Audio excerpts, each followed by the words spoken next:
Grand Risings. Ooh, it's very, very cold today. I'm very grateful and blessed for this beautiful garden. Just sitting out in it today, it's just, I've just been so happy. Like, not that I'm not usually happy anyway, but been sat here contemplating all the things that I've been doing and all the beautiful little synchronicities and the new knowledge that I've gained, like just changing the environment and, like, you know, doing something different. I learnt about a new plant yesterday, which was quite interesting, and it's a plant that I've always dismissed, and it's I labelled it, I think, in my video yesterday, as when I was speaking about it, as being invasive. And I actually learned about two new plants, actually. They're both quite, the word invasive is a little bit maybe extreme. Maybe I was a little bit harsh using the word invasive. But it does grow really, really quickly, and both plants, like, they can grow pretty much anywhere. And in the past, I've tended to not want them in my garden just because of that, because the nature of my life is very busy. I tend to flit from project to project and from activity to activity. And so if something is a very quick growing plant that I don't tend to want in my garden, it can quite quickly, like, just overrun the garden, and it's like a whole task to get rid of it. And one of them, one of my beautiful subscribers has pointed out to me has edible flowers. Now, that's cool, but for me, the amount of work involved in I want, like, other vegetables in my garden and other things. So this plant specifically grows so quickly, like, everywhere, and then it covers a lot of the space, and a lot of the ground is taken up with its roots. So I don't, just for a few edible flowers, I'm not going to dismiss its properties, but I don't particularly want it growing everywhere. So that one I'm going to be trying to just grow in one specific place, because I do want a nice little place for, like, flowers, like wildness. There is a place for everything, and I want a varied ecosystem in my garden. I don't want to completely eradicate that plant. I want it somewhere.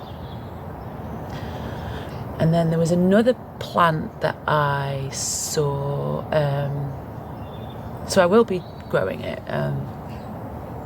I just don't think it's worth, I have read some conflicting, I get a bit overwhelmed with information if I, like, reading and visual information. It doesn't work for me. I think there's different forms of learning, isn't there? And I think I'm a kinetic learner, so I learn by doing and holding the thing and having somebody speak to me and, like, being with the thing, not just, like, reading like loads of information on a screen. Is just not good for my brain. It just goes and then I go, yeah, I don't, and then I kind of dismiss the information, and that's probably not a good thing. I have read some conflicting information about the edibility of its leaves, so I probably won't, just on the safe side. But I learned about a new plant yesterday, and I was so excited. So it's called red rabbit, or herb rabbit. It had another name as well, and I can't remember what it was. And it's a plant that I've always, like, dismissed. Like, I've, like, done gardening for other people before, and I was always taught, oh, it's a weed, get rid of it, it's really invasive. And it's true, like, it does grow really quickly, and it like, you have a job to get rid of it once it's in. It's really pretty pink flowers, to be fair, and the redness of the stems is really pretty, but it was always one that I was told to get rid of. And in the past, when I've like, you know, grown vegetables and had like an allotment or a garden where I was growing specifically set vegetables, or set crops, or, you know, set things, I would always get rid of it. And actually I learned last night, after reading a little bit more about it, because I'm trying to figure out what I can put in my compost, like, because I don't want to have like loads of, I want to be putting compost on my vegetables and then like loads of weeds come up, because I want it to be low maintenance. And I learnt about it last night, and it's actually a really medicinal plant. It's a like, would never have thought, like, I would have looked at that and gone, nah, that's not edible. And so it just goes to show, like, how little knowledge we have of the plants that are in our gardens. Like, there's so many of them that I feel like I would just be learning forever and forever and forever. But apparently it's a really medicinal plant. Yeah, I mean, it did say in it, it's like, you won't need to like keep on top of it. But it's got like loads of uses. It's got like, it's highly nutritional. It's got all these benefits. I will drop a link actually into it for any people out there that are into like medicinal herbs and plants and whatever words there are. There's herbology and I don't know, loads of other words that it is very cold, so my brain's not really working very well. Yeah, I'll drop a link in the description box, I think, or in the pinned comments, whatever. But it's got like loads of nutritional benefits, and it's like you can make a tea out of it, you can make a poultice out of it. And so again, it's like a nice little thing that I'm going to try and find a space for, so it's kind of away from the main vegetable patch,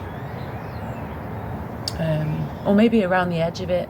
That would be cool if I just kept it around the edge, because there is some near the edge of where I'm planning to put my vegetables. But yeah, I was just amazed at, like, you know, all these years I've dismissed it as like not edible, you know, can't use it, get rid of it. And I was like, oh bloody hell, that's like highly nutritious. It's like, oh, you can put them in a salad, you can make a tea out of them. It's like shit. And that was only the first bit of information that I read about them. Did not mention its edibility at all. It was all about it being a flower and it being a weed, and like, you know, you want to keep on top of it, you don't want it growing too much in your garden. It is a good pollinator, but try not to have it, you know, keep on top of it. And then I thought I would like have another look at it.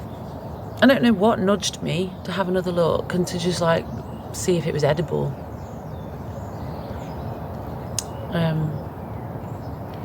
But I did, and I'm glad I did. But that was a whole like other section. So if you're not looking for the right information,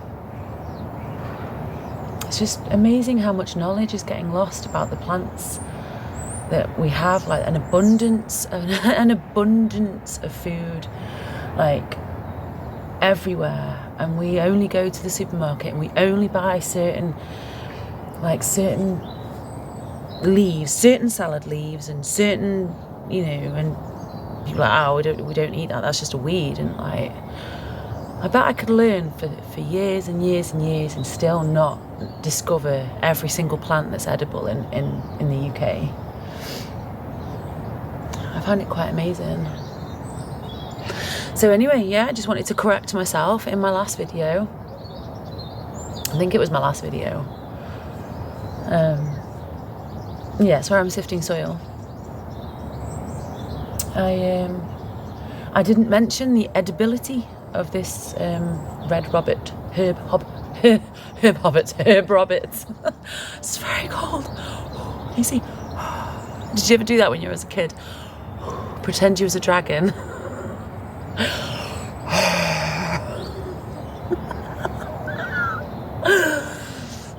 Or if you was naughty, you pretend you were smoking.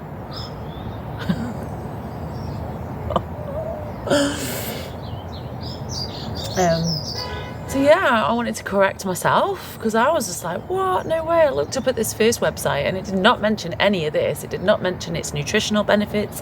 It didn't mention that you could make a tea out of it. Like, it's supposed to be good for bruising if you use it as a poultice. It's supposed to be good for like cancer. It's supposed to be good for all kinds of things. But like, yeah, really, really medicinal apparently. So that was quite interesting, and I just love learning about plants, and I love learning about things that you can eat that people don't tell you can eat. And like, people are like, oh, you know, why are we not teaching this in schools? Why are we not teaching this? Like, we're going on about how much poverty there is, and like, you know, how expensive the cost of living is and how expensive food is, and yet, you know, and how bad for the environment like farming and can be. Not always, okay, but how bad it can be for the environment, you know, with pesticides and bloody all the other things that they use. Why are we not teaching? Why is this not a thing? Like, it doesn't make sense. So many edible foods, like literally in the fields around us, in our gardens, that just grow, and we don't utilise them. It's crazy. They should be teaching this in schools. Anyway, that's me for today, having a little rant. Like, I would have loved to have known about these things. I would have like paid way more attention in school if they'd have taught these things. Yeah. So there you go. I hope this inspires you to have a little look at all the different plants that are actually in your garden, all the things that maybe you might be digging up and saying, oh, they're weeds. Like, you know, so many medicinal properties and all these different plants, so many nutrients in them, so like many benefits to them. We don't even know, they're just sitting there and we dismiss them like they're nothing. Yeah. I suppose I don't really use like herbal teas, like medicinal teas much anymore, because I don't really get sick anymore. I suppose like the point of using medicinal teas is like to use them when you're sick, and I don't really get sick. So, but you know, there's lots of different nutritional benefits to them, I think, from what I read. But anyway, check out the description box, the pinned comment, and I'll put a little link to the more useful website that I found the second time around about my plant of the week. Maybe I should do a plant of the week. Oh, there's so many of them. Herb Robert or Red Robert. I don't know which one I prefer. Herb Robert, Red Robert. I don't know. But anyway, there you go. That was me today. Correcting myself after dismissing something as nothing when it wasn't. Yeah. Have a blessed day. Thank you for joining me in my very, very cold garden today. And I've got path laying today.